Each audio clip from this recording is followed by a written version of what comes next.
Hello students, SV online classes में आपका स्वागत है।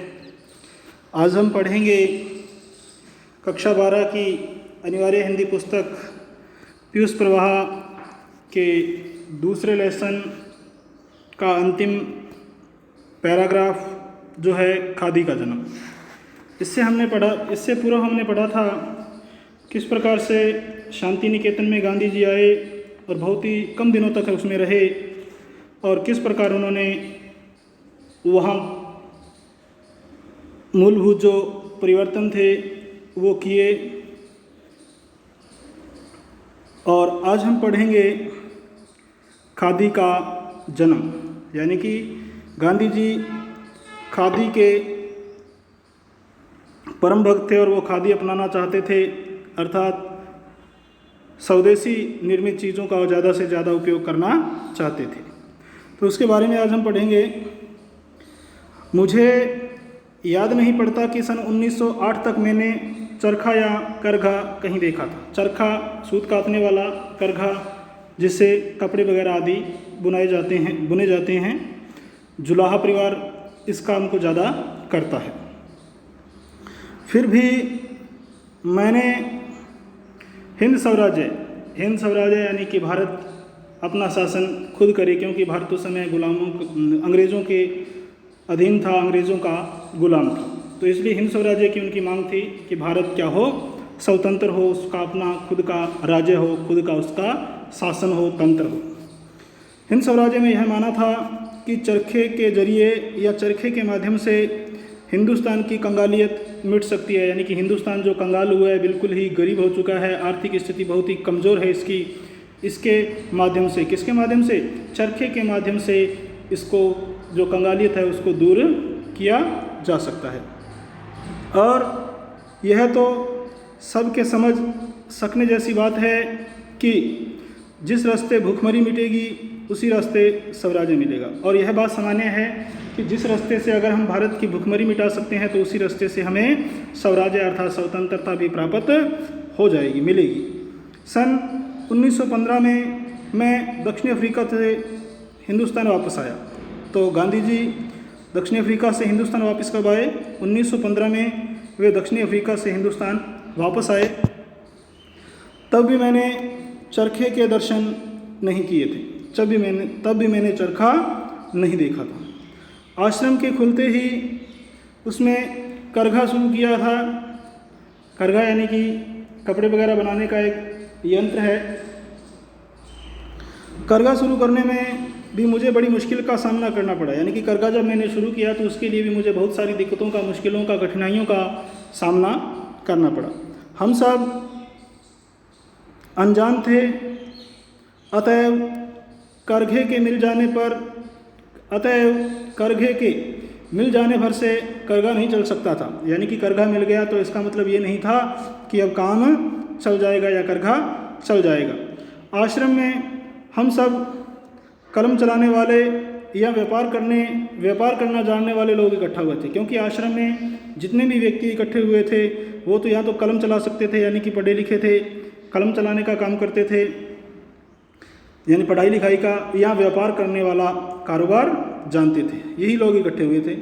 हम में से कोई कारीगर नहीं था, कोई मिस्त्री वगैरह नहीं था।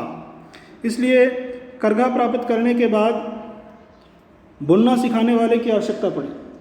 करघा तो आसानी से प्राप्त हो गया, परंतु अब उसको बुना कैसे जाए उसकी आवश्यकता या ज़रूरत पड़ी। काठियावाड़ और पालनपुर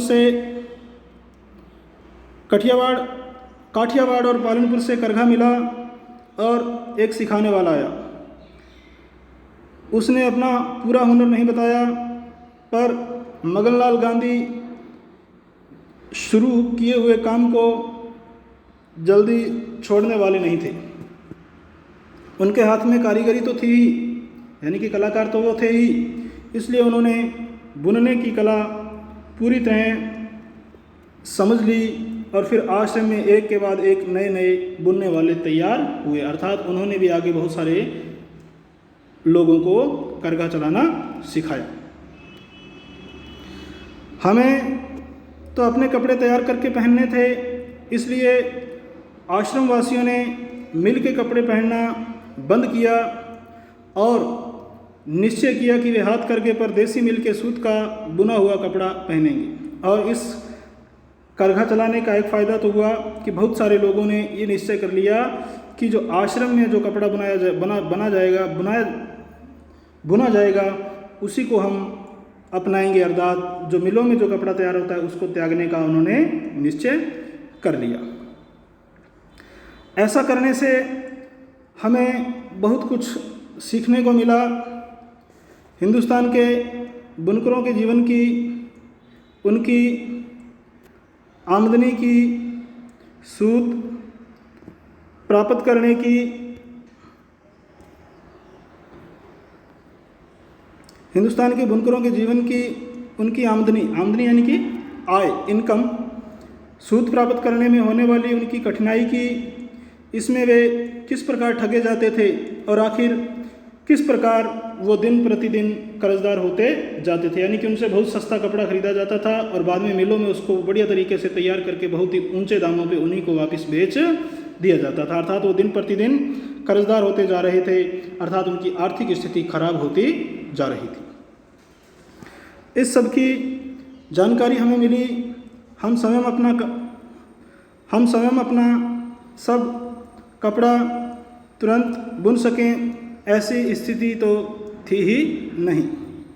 इस कारण से बाहर के बुनकरों से हमें अपनी आवश्यकता का कपड़ा बुनवाना पड़ता था। देसी मिल के सूत का हाथ से बुना कपड़ा झट मिलता नहीं था। बुनकर यानी कि कपड़े को बुनने वाले बुनकर सारा अच्छा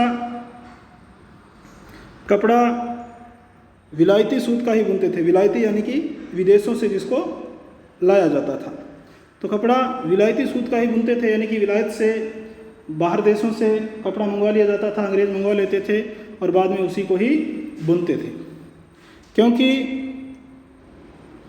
हमारी मिलें महीन सूत काती नहीं थी, महीन बिल्कुल बारीक यानी कि बहुत ही पतला। क्योंकि जो करघे के माध्यम से सूत बुना जाता था वो थोड़ा मोटा होता था, परंतु जो मिलें थी वो बहुत ही महीन सूत काटती थी, इसलिए हमारे लिए महीन सूत काटना संभव नहीं था। आज भी वे महीन सूत अपेक्षाकृत कम ही काटती हैं। आज भी अगर बात करें तो वो महीन सूत यानी कि बारीक सूत बहुत ही कम काटती है। बहुत महीन तो काट ही नहीं सकती, बहुत ज़्यादा महीन, बहुत ज़्यादा बारीक, बहुत ज़्यादा पतला कपड़ा या सूत तो वो काट ही नहीं सकती, आज भी नहीं काट सकती। बड़े प्रयत्न के बाद या बहुत से प्रयासों के बाद कुछ बुनकर हाथ लगे जिन्होंने देसी सूत का कपड़ा बुन देने की मेहरबानी की, यानी कि उन्होंने हमारे इस काम के लिए हाँ भरी, अर्थात देसी सूत का कपड़ा बुनने की मेहरबानी की, कष्ट किया। इन बुनकरों को आश्रम की तरफ से यह गारंटी देनी पड़ी कि देसी सूत का बुना हुआ कपड़ा खरीद लिया जाएगा। यानी कि उन्होंने भी वो सूत का कपड़ा बुन देने की मेहरबानी इसीलिए की क्योंकि इन बुनकरों को आश्रम की तरफ से यह गारंटी देनी पड़ी, यह शर्त देनी पड़ी कि देसी सूत का बुना हुआ कपड़ा क्या किया जाएगा, खरीद लिया जाएगा। इस प्रकार विशेष रूप से तैयार कराया हुआ कपड़ा बुनवाकर हमने पहना और मित्रों में उसका प्रचार किया। इस प्रकार हमने उन बुनकरों से बहुत महीन कपड़ा बुनवाया और उसको पहना और बाद में उस कपड़े का अपने मित्रों में, अपने साथियों में उसका प्रचार किया ताकि वो भी उसके लिए प्रेरित हों और वो उस सूत को खरीदें, कपड़े को खरीदें। यूँ हम काटने वाली मिलों के अवैतनिक, बिना तनख्वाह के, अवैतनिक विदाउट सैलरी एजेंट बने। मिलों के संपर्क में आने पर उनकी व्यवस्था की और उनकी लाचारी की जानकारी हमें मिली। हमने देखा कि मिलों का ध्येय उद्देश्य खुद काटकर खुद ही बुनना था। वे हाथ करघों की सहायता स्वेच्छा से नहीं बल्कि अनिच्छा से करती थी। यह सब देखकर हम हाथ से काटने के लिए अधीर लालायित, व्याकुल हो उठे। हमने देखा कि जब तक हाथ से काटेंगे नहीं तब तक हमारी पराधीनता बनी रहेगी, तब तक हम गुलाम बने रहेंगे। मिलों के एजेंट बनकर हम देश सेवा करते हैं, ऐसा हमें प्रतीत नहीं हुआ। लेकिन न तो कहीं चरखा मिलता था और न ही चरखे का चलाने वाला मिलता था, यानी कि चरखा मिल भी अगर जाता, पहली बात तो मिलता नहीं था, अगर मिल भी जाता तो उसको चलाने वाला कोई नहीं मिलता था। कुकड़ियाँ आदि भरने के चरखे तो हमारे पास थे। कुकड़ियाँ यानी कि जो सूत से गलोटा नाम, यानी कि एक सूत का गंठड़ सा बनाया जाता है, उसको कहते हैं कुकड़ियाँ। भरने के चरखे तो हमारे पास थे, पर उन पर काटा जा सकता था इसका तो हमें ख्याल ही नहीं था। एक बार कालिदास वकील एक बहन को खोज कर लाए। उन्होंने कहा कि बहन सूत काट कर दिखाएगी। उसके पास एक आश्रमवासी को भेजा जो नए काम सीख लेने में बड़ा होशियार था, पर हुनर उसके हाथ नहीं लगा, परंतु यह कला भी उसके हाथ नहीं लगी। दिन बीते जा रहे थे, मैं अधीर हो उठा, बड़ा व्याकुल हो उठा। आश्रम में आने वाले हर आदमी ऐसे आदमी से जो इस विषय में कुछ बता सकता हो मैं पूछताछ किया करता था, पर काटने का इजारा तो स्त्री का ही था, परंतु काटने का जो तरीका था, जो सिस्टम था, जो कला थी, वो तो सिर्फ स्त्री की ही थी। अतएव कोने कोने में पड़ी हुई काटना जानने वाली स्त्री तो किसी स्त्री को ही मिल सकती थी। अगर स्त्री की ज़रूरत है तो उस आश्रम में स्त्री ही ला सकती है। सन 1917 में मेरे गुजराती मित्र मुझे भड़ोंस शिक्षा परिषद में घसीट ले गए थे। वहाँ महासाहसी विधवा बहन गंगाबाई मुझे मिली। वे पढ़ी लिखी अधिक नहीं थी, पर उनमें हिम्मत और समझदारी साधारणतया जितनी शिक्षित बहनों में होती है उससे कहीं अधिक थी। यानी कि ज़्यादा पढ़ी लिखी नहीं थी, परंतु उसकी जो होशियारी और दिलेरी थी वो वास्तव में ही बहुत ज़्यादा पढ़ी लिखी औरतों से भी अधिक थी। उन्होंने अपने जीवन में अस्पृश्यता की जड़ काट डाली थी। अस्पृश्यता यानी कि जो छुआछूत की भावना है। वे बेधड़क दलितों से मिलती, बेधड़क बिना किसी झिझक के, बिना किसी डर के दलितों से, यानी कि जिसको हम निम्न जाति कहते हैं, उनसे मिलती और उनकी सेवा भी करती। उनके पास पैसा था, पर उनकी अपनी आवश्यकताएं या ज़रूरतें बहुत ही कम थी। उनका शरीर सुदृढ़ था। सुदृढ़ का मतलब बहुत ही मजबूत, हट्टा कट्टा था, यानी कि शरीर में वो बहुत ही ज़्यादा स्वस्थ थी, तंदुरुस्त थी। और चाहे जहाँ अकेले जाने में उन्हें जरा भी झिझक नहीं होती थी। अगर उनको कहीं भी किसी भी जगह अगर अकेला भेजना होता तो वो बिना किसी झिझक के, बिना किसी परेशानी के, बिना किसी कष्ट के, बिना किसी डर के वो वहाँ पहुँच जाती। अर्थात उसको कहीं भी अगर भेजा जाता तो वह बेझिझक बेधड़क होकर वहाँ चली जाती। वे घोड़े की सवारी के लिए भी तैयार रहती थी। यानी कि एक औरत का इतना हौसला देखो, अगर उसको किसी घोड़े की सवारी के लिए भी कहा जाता तो उसके लिए भी वो सदैव क्या करती, तैयार रहती थी। इस बहन का विशेष परिचय गोधरा की परिषद में प्राप्त हुआ। इस बहन का जो विशेष परिचय हमें प्राप्त हुआ, विशेष जानकारी प्राप्त हुई, तो गोधरा की एक परिषद थी, उसी में से हमें प्राप्त हुआ था। अपना दुख मैंने उनके सामने रखा। जो मेरा दुख था, यानी कि चरखा चला के सूत काटने वाला जो दुख था, मैंने उसके सामने, उस औरत के सामने, उस गंगाबाई के सामने क्या किया, रखा। आज अपना दुख मैंने उसके सामने रखा। और दमयंती जिस प्रकार नल की खोज में भटकती थी, यानी कि ये एक रामायण का पात्र है। दमयंती जिस प्रकार नल की खोज में भटकती थी, उसी प्रकार चरखे की खोज में भटकने की प्रतिज्ञा करके उन्होंने मेरा बोझ हल्का कर दिया। अर्थात उसने आश्रम के अंदर चरखा चलाने के लिए हाँ भर ली।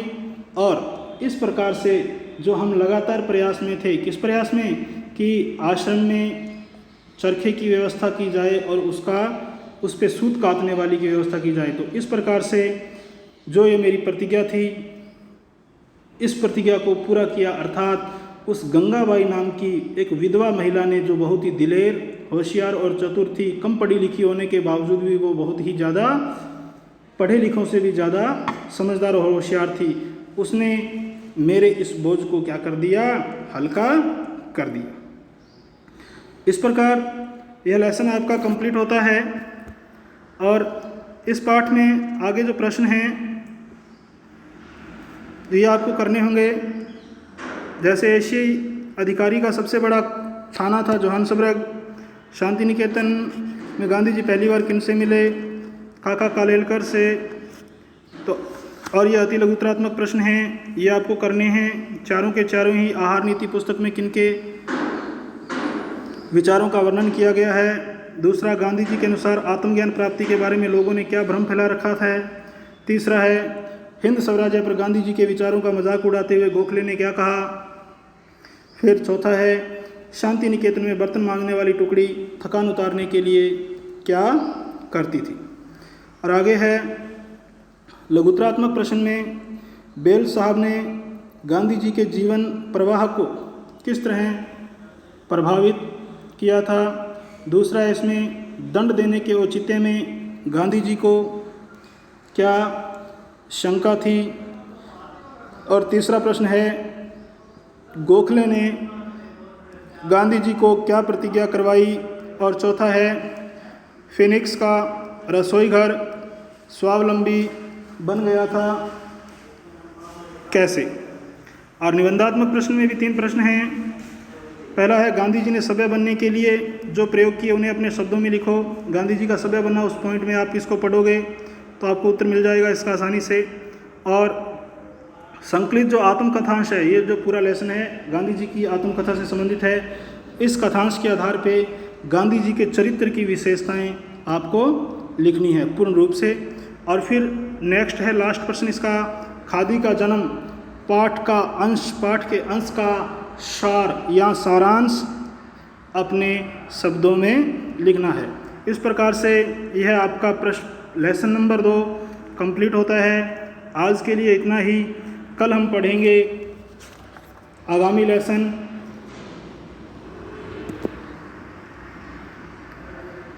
जो कि एक रेखा चित्र है गौरा, उसको पढ़ेंगे। तो आज के लिए इतना ही। बहुत बहुत धन्यवाद। आपका दिन मंगलमय हो।